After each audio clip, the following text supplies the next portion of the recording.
Friends, colleagues and listeners, here we are again, brand new year. And again, I'm happy to have Paul Eden, who's the editor of EVA magazine, with us. And Paul, welcome to 2022, my friend. Well, thank you so much. It's only a few days old, but fingers crossed it's not going too badly so far. Yep. Touch wood and everything else. Yep. And news seems to be getting better and things aren't as bad as everybody assumed. So please God, it'll continue to improve throughout the year. Absolutely, yeah. I think business aviation is still looking good at the moment. So yeah, absolutely. As you say, fingers crossed. Let's keep it going. Yeah. Now, Paul, we had the pleasure of a little bit of interaction last year, and we actually went through, how you put the magazines together, and we likened it to making an album of top hits, and every song is a hit, every article is a hit, but the way it's structured and the way it's word crafted turns them into stories that people want to look. Yeah. Now, I've got to say, I look at the magazines and I look at the covers an awful lot, and you see usual characters, pillars of the industry, and you see certain titles and certain headlines. But this particular cover of this month's magazine, or this issue's magazine, I mean, it leaps out like no other. I'll never forget this. And I know it's people might say, yeah, but it's for the wrong reasons, but no, not at all, because and for those who haven't seen it yet, I'm talking about now San Marino Aircraft Registry, so the SMAR Angels, as the headline has it here, and it's got the Agile Leadership Team. So firstly, a brilliant heading. So the Agile Leadership Team, SMAR Angels. Okay, reminds me of Charlie's Angels from the old days. So fair play to that as well. But you've got eight young ladies, women, managers, leaders, people running a business. And if ever there was a magazine cover or a headline that turns on its head the diversity, inclusion, and equal opportunities headlines that are always being bandied around, this is a total paradox. No, I agree completely. I mean, you've got there not only a leadership team comprised entirely of women, but you've got a business jet in the background. The aviation diversity message doesn't get any stronger than that, really. But also, there's more to that image than meets the eye. Yes, it says, these women are key players for this particular organization, but also that organization is saying, hey, look, they're doing this. They're an example for girls thinking about the aviation industry. So San Marino Aircraft Registry is looking forward and saying, look, these women take key roles in the business. We want more women to come in future. We want to encourage girls to consider coming and working for us or working in the industry. So it is about now, it is about changing perceptions, but it's also about the future. And for me, that's a key message is let's keep this going. Let's work harder to make sure that this is the case forever. Yeah, no, it's brilliant. And if I was in schools, or especially the second or the upper schools, or even at universities, I'd have this as a magazine cover to say, look, if you've ever thought of going into a business or a business sector within the aviation business, this is someone, or this is an organization that you should look up to and definitely get in touch with. Yeah, no, absolutely that. And I think another key point there is that if you look at those 8 women, they aren't pilots. They aren't necessarily engineers. They aren't taking those classic aviation jobs, but they're hugely immersed in aviation and in a really influential way. These people are working with regulators. That's serious aviation, but they're not pilots. And I think that's another key message about how the broad scope of possibility within aviation as well. Yeah. Now, I just want to ask you something else. Now, obviously, aesthetics and making something catch everybody's eye.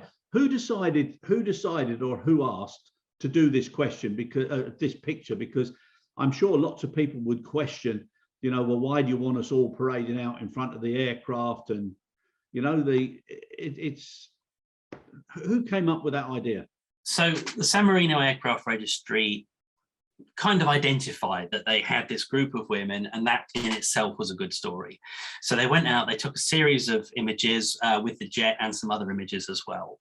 They approached us and said, look, we've got this great story. We've got all these women working with us. We want to put it out there really to reach out to more women in the future. We want to say, look, this is our team. Here they are. We've got the images. So then they sent us a couple of ideas. And then our designer played around with that, with the cropping, with maybe adding a little bit of sky at the top, all that kind of thing, to give it that impact. But what you have to bear in mind is there is some more fundamental work that goes on as well. So you need a space to get the title in. You need a space to get the headlines in at the bottom. You need to manipulate it a little bit to maximize the impact and make it work as well as a magazine cover that says, hey, look, here's what's going on with this magazine. Here's a bunch of other stuff. Here's a great image. So it's not a case of someone sends a photo and you go, great, we'll use that. It's a case of, here's a great photo. That's a basis of a great cover. Let's go to work on it. Yeah, no, brilliant.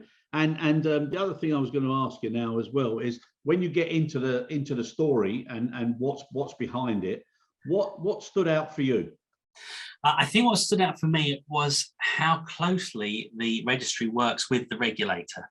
So it's not just a case of the registry saying to its customers, okay, the regulator says you must do this.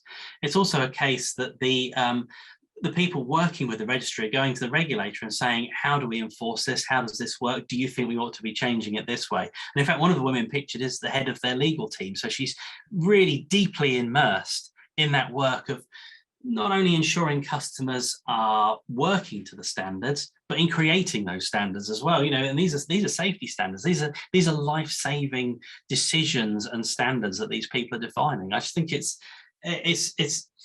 there's a lot more to the registry than you would imagine, aside from the fact that it's got these women working for it. Yeah, no, brilliant. And the other highlight that was in the headline, where it talks about the agile leadership team, and it's nice now that people are starting to talk about agility rather than flexibility, and how important it is for that pivot and capability. So again, to cover that and to explain exactly what they do and why they do so well. I mean, that's important for people to read as well. Yeah, no, absolutely that. And I think what one of the key things that they aim to do is when a customer comes to them at the very beginning of the process and says, hey, look, I want to register a jet, whatever it might be, they will assign a person to them and that person will stay with them on that whole journey. So they have to be agile because you don't always necessarily know what's going to happen next. So they always have to be ready to pick that issue up or that requirement up and run with it and make it work. So yeah, absolutely agile, perfect word. Yeah, no, definitely. And now another thing that I just want to ask you is when you select stories or when stories come to you, and we spoke about this before, you have to decide in what order these greatest hits appear and how the flow goes. What criteria or what ideas do you play around with to think to yourself, right, this is going to make this flow much better, and then to a degree, lots of the rest of the stories follow a certain pattern. How do you do that, Paul? A lot of it is about the highs and lows, if you like, just as it would be on a music album, or just as it would be, in a movie. You might see a scene that takes you really high, and then the next scene is a little bit sadder or whatever, just to give you that sort of emotional flow, and also the flow of subject. So San Marino here, this is all about people. It's all about an organization, but then you wouldn't necessarily follow that with something that was similarly about people and organization. It would be about a particular jet or operating a jet or something like that. So you want to get people thinking, oh, hey, this is all about people. This is all about jets. This is all about helicopters. This is all about repairing jets or providing service at an FBO. So you want to keep that flow going. And perhaps some stories are very not so much light-hearted, but they're not as technical as others. You want to keep that balance as well. So it's just a case of deciding how many stories will fit, kind of juggling them around a little bit and coming up with the best order that makes them all fit together and gives the reader that journey from the first song to the last. Yeah, no, and it definitely works. And obviously, like you mentioned there about some of the more serious topics. So in here, there's a section on the legal department and the financial department. Yeah. And probably never truer how important they are, as well as the safety program department, for any part of the aviation business at the moment. Yeah. And then the other thing is, you've got the advert placements with some of their catchy headlines, and that fits nicely as well. Yeah, no, absolutely that. And it's important to get those adverts in the right places because you want to give people value for money and all that kind of thing. But also they are an important part of the publication. They need to sit where you're going to see them comfortably, where they work well around the stories. it's all about maximum value and making the magazine look like something where you think, hey, this looks great. What's on the next page? What's on the next page? Yeah. No, and you're right there. The placement of the advert, so that it almost feels part of the story or an extension of the story, is so important. It's really well done. Now, another storyline that I noticed in there, and somebody that I've had the pleasure of having on the podcast, and really impressed me as well, is Neil Book, who's the chairman and CEO of JSSI. Yeah. The reason he impressed me, I mean, like I said, I don't know him, but how he came across, very humble, very nice, very knowledgeable, down to earth. You know, he was so good. He was so good. You know, if I was in a position where I wanted somebody to lead my business, do you know what I'm saying? I think I'd have him straight up there. He was so impressive. Yeah, absolutely. I agree with that 100%. I would also say we had a lot of fun. It wasn't, you know, most of the folk that I'm lucky enough to interview, you could say pretty much everything you just said about them. They're usually unusual people. They're very talented. They're very motivated. They're very expert at what they do. Some as well, though, there's just a little click and you just think, actually, we could talk for hours. And I said to Neil, you know, I don't know, we talked for 40 minutes or something. I said, I feel we could talk for another 3 hours and still have to say we probably didn't ought to. But you know, we had a laugh. We had a good time together, which is not always easy over Zoom, is it really? But we really did. So I would love to speak to him again. He's the sort of person I think you could just bump into at a show somewhere and just sit and chat for an hour. Just great time. Yeah, no, definitely. I got the same impression. He was exceptional. And also, again, the headline here, disciplined expansion. And I think, you know, everybody learning now coming out of COVID, you know, people were a little bit, you know, they understood risk, but they didn't focus on it as much as they could have done or should have done earlier. Now everybody is looking at it in a completely different light. So, you know, that little bit of balance now and common sense and logic on top of, like we've got here, disciplined expansion. I mean, that's the way to go forward now. Yeah, no, absolutely that. I agree fully. There are lots and lots of things that JSSI could do, but doesn't. And he said, you know, because other people can do it better than us. So we focus on what we can do really well, and we're very disciplined about how we expand. Yeah. Perfect. And the other thing that impressed me when I spoke to him, he was very data driven. He made sure he had all his facts before he made a decision. Absolutely. And you know, that's something that's got to be admired these days as well, because everybody's talking about collaboration and sharing data. But when you look at the amount of data that's available, a lot of companies don't have the people who've got that understanding and appreciation of what they can get from that data. Yeah. Whereas you know, whereas Neil, you know, he focuses hugely on that, which is I think, which is exceptional. Yeah. No, absolutely. Now, when you look at some of the adverts that you place, okay, and one that stood out, which was great, which was, you're talking about large cabins and you're talking about the interiors of some of these wonderful aircraft. And my goodness me, they're exceptional. Yeah. And then this one that you got from CTT, the humidifier on board, you know, transforming the experience and give your immune system a chance. I mean, that's real emotional. It pulls on the strings of what people are worried about. So the placement of that, I mean, it's very much like a piece of art where you want something to come into everybody's viewpoint, or, you know, that they didn't realize was there, and then all of a sudden, bang, you know, when somebody points it out. Yeah, no, absolutely that. And of course, that's becoming increasingly important. The humidification systems on board, especially large cabins, is becoming something people are really thinking about carefully. Yeah, no, 100%. And then obviously you've got, you know, your maintenance issues, your quality focus, simplicity, all of the hidden messages that run together with some of these storylines. Now, what I'd like to ask you again is, if you look back at 2021, you know, what makes a big impact on stories that you personally would remember? And you've gone through so many. What is it that makes you think, oh, blimey, you know, I'm not going to forget that one, or if I get the chance to make a reference, it would be that particular story? I think it wouldn't be necessarily a particular story, but an attitude that was expressed over and again by different people who I spoke to, which was one of, we've never done this before. We're business aviation people. We're very agile. We're very flexible. We're used to solving problems, but we've never come out of a pandemic before. We've never seen the demands we're getting now, especially from people who haven't used us before. So these folk were very, very experienced, but they were being asked new questions or asked to do new things. And they were, on the whole, achieving them very, very efficiently and quite quickly. But sometimes we're faced with the case of saying, actually, no, we can't do that. We can't do that because the airport is closed, or because it's not secure, or because there's too much risk.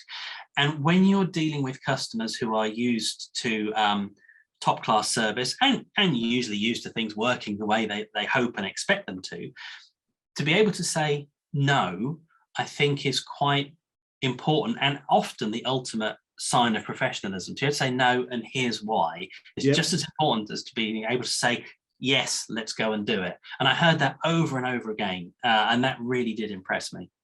And I was going to say, I think it's more impressive the fact that somebody is considering something, evaluating it, and then, you know, having a reality check and saying, well, no, we're going to do it slower, or we're going to do it differently, but we're not going to just rush into it. Whereas from what I remember, the pre-COVID days, and it is me saying from what I remember, but, you know, everybody seemed to be very gung-ho, and it was always about market share and grab, run. You know, it seems to be a lot more steady. So it's almost like, you know, nature taking its course to make everybody just stop, appreciate, and decide properly what they need to do next. Yeah. I think there's been some realization as well, if I'm honest, among the industry of how exceptional the things that they achieve are. Yeah. I think that there's a tendency, because you can always do it, it becomes normal, and you just accept that what you do is what you do. It's just the job. And then you speak to someone and they say, no one else could have done that. No one else could have achieved that. And they say, yeah, you're right, actually. That is quite special. And I think some people are realizing just how unique the industry is. I 100% agree. And I think you just mentioned there about, you know, reality checks and also appreciating what goes on. And what goes on is all built around people. And I think now more than ever, everybody is starting to understand that, you know, if you've got good people who've been invested in, trained well, they understand what's going on, they've got multi-skills, they appreciate where they're working, they like the purpose and the passion and the mission and the vision of the companies, you know, you're going to get people staying a lot longer, and the output and the benefit is going to be much better, I think. Absolutely. Yeah, agree. So, you know, all these people stories are so important.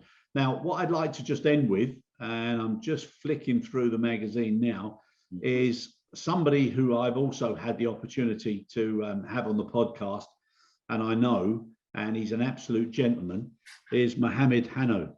Yeah. And, you know, like when you, I don't know whether he'd appreciate me saying this or not, but, you know, when you sort of remember somebody that was an absolute gentleman, a professional, and somebody who had his heart as big as any other part of him, this would be the person, you know. He's a lovely man. Yeah, I agree with that 100%. According to him, his heart actually pumps jet fuel. He thinks rather than blood, he has jet fuel. That's what he told me. He is, I would say, a total aviation person. So, you know, I didn't know him before we spoke. And I thought I was just talking about his company, but it turned out that he was a bit of an aviation legend, and he was just reading off these things, you know, the classic airlines he's worked for and the involvement he has with international organizations. I was just like, this man is an aviation god. And subsequently he sent an email, you know, saying, oh, thanks for the interview kind of thing. And I was just like, wow, he sent me an email. That's just wonderful. Again, someone who, you know, you could just sit down and talk with for hours and hours, because he was so fascinating, and again, so humble as well, and so appreciative of the opportunity and the people around him who have helped him on his way to success. Yeah, and he you know, he's still engaged. He loves it. He's got an energy about him. Yeah. But it's that caring part of him. And he always talks about his people. Yes. He always talks about certain individuals who've done something. He talks about his team. He talks about what he can do. He was so proud of the fact that he didn't have to lay anybody off. He loved his masks. I don't know if you've seen the masks that he had. No, I haven't. No, some of them were very, very creative. Right, okay. But he loved that, and he loved the fact that, you know, they were still there and they were coming out. And like the title, you know, the ups and downs of success. Yeah. You know, sometimes that humility comes from good leaders or good company owners who've actually had some failures and they've learned so much from it. And that's why then the rebound success is so much better. Yeah, no, absolutely that. Yeah, he was a great guy. I hope it's a good story, but I don't think it would do justice to the man himself. He was fabulous. Yeah, but I think that's the way he likes it. You know, he likes to put something out there, but almost go back into the shadows and in the background. Yeah, yeah. He's another person on my must meet when we can finally go to shows again list. Yeah, I think so. I think so. Now, for the rest of the year, and I mentioned there about people, I would imagine you're going to come across quite a lot of stories with regards to, you know, things that are happening in the industry now with salaries, with bonuses for people who stay, with shortages of people, with people who don't want to stay in the business anymore. You know, how do you retain good people? All of those things, I think, are going to have a major impact in the next 2 quarters of this year. Yeah, I think you're probably right. I think as well, there will be challenges in encouraging people into aviation as well, mostly because the folk who might be considering careers, they see the airlines and they know the airlines are struggling. There's a real difficulty showing people everything else. You know, I spoke to someone recently, a young lad who wanted to be an airline pilot. I said, "Have you thought about business aviation?" He said, "What's business aviation?" Yeah, yeah. And I think that those in the industry understand it. They know what it can do. They know the scope of it. But there's still work to be done to tell the wider world, hey, look, here are real career opportunities. Here's a real service provider that just needs to be recognised and appreciated just a little bit more generally by the population. Yeah, no, totally agree with you. Now, on that note, and 2022, Paul, what 3 things would you love to be engaged in or love to see as headline stories that appear at some point in 2022? Let's go back to that sustainability. I would love to be involved in that. And honestly, is that a message that comes across through EVA magazine? Yes, it is to a certain extent, but it would be great to be part of taking that message wider to a bigger audience. Absolutely, it would. Something else I see as very exciting is this, you know, at the moment we talk about, oh, we may have an avionics suite up in the cockpit. We've got connectivity to a satellite. We've got an entertainment system in the back. I think we're going to see that all becoming part of one. I think we're going to see people just seeing a system of systems. It's not going to be a separate thing anymore. I'm looking forward to seeing that emerging. And I'm also looking forward to the industry embracing newcomers more than, you know, continuing this trend of new people coming saying, actually, we can see the benefits of flying with you rather than the airlines. We want to do that for health reasons, but actually now we've discovered it works better for us personally, or it isn't actually as expensive or as exclusive or damaging to the environment as we thought it was. I'd like to be part of getting that message out there as well. So I think that's my 3 messages for 22. Yeah, why not? Maybe Paul, you should do a Paul Eden edition of messages you'd like to get across, and then see how that's received. But I'd love to do a podcast on you know, the practical awareness and understanding of what sustainability is and how well it's being, you know, put across in our industry. Yeah. So I'd love to do it. Maybe we'll have a chat with Solomon and we'll invite you on to get your thoughts on that, because I think it's underwhelming in regards to how people are putting across the message. And all you hear is people saying, oh, why are they flying here? Why are they flying there? Yeah. Everything is about the flight instead of, you know, what the benefits are of that flight. And the one thing for sure is, you know, human beings are going to continue to fly. Yep, absolutely that. It's part of our culture. It's part of our way of life. We can't go back from that now. We have to make sure we can carry on doing it sustainably and sensibly. And that's where we are right now. Yeah, 100%. Well, I think those 2 words are ideal to finish this: sustainable and sensibly. Yes. So, as always, Paul, you know, you've got a way of putting it together, which is why you do what you do. And if I may, I think you do it exceptionally well. It's always a pleasure. I love reading the magazines. I love the way you put it together. And long may it last, Paul. Thank you very much.